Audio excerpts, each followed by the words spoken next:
সবার হয়ে তোমাদের প্রতিনিধি হয়ে সোহিনী আমাদের শোনালো, সেটাও মানে ভীষণ ভীষণ আমাদের অন্তরকে ছুঁয়ে গেছে।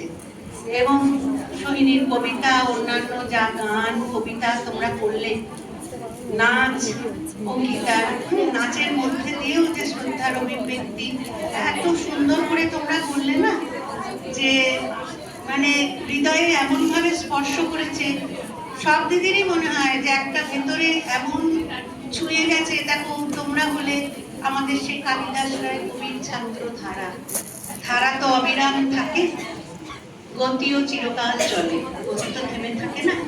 কিন্তু জানবে, তবুও ইতিহাসে বা আমরা যখন সংবাদপত্রে পড়ি, খুব দূরের কেউ চলে গেছেন বা কিছু, হয়তো আমি বলবো আমাদের সহমর্মিতাটার ভাবটা হয়তো কিছুটা কমে যায়।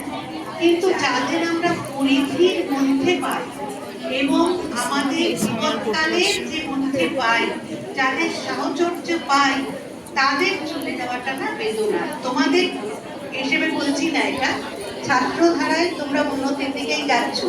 তবু সোহিনীর এমন হৃদয়ে অনুভব আমাদের মিশিয়ে দিয়ে গেল, অনুভবে অনুভব, যে হয়তো বর্তমান টেনকে পড়াতে গিয়ে ওদের হয়তো বলবো না, কিন্তু হয়তো সোহিনীর বেঞ্চটা আমার চোখের সামনে ভেসে উঠবে।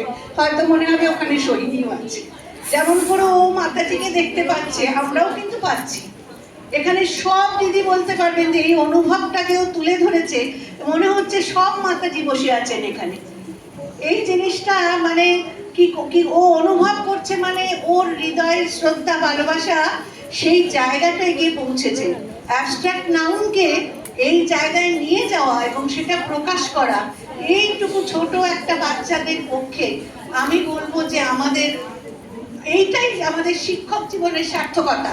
সব দিদি মানবেন আমরা শিক্ষিকা হয়ে যে এইরকম বাচ্চা আমাদের তৈরি হয়েছে, এইরকম মেয়েরা আমাদের সমাজে ছড়িয়ে পড়বে, এটা ভাবলেও আমরাও গর্বিত।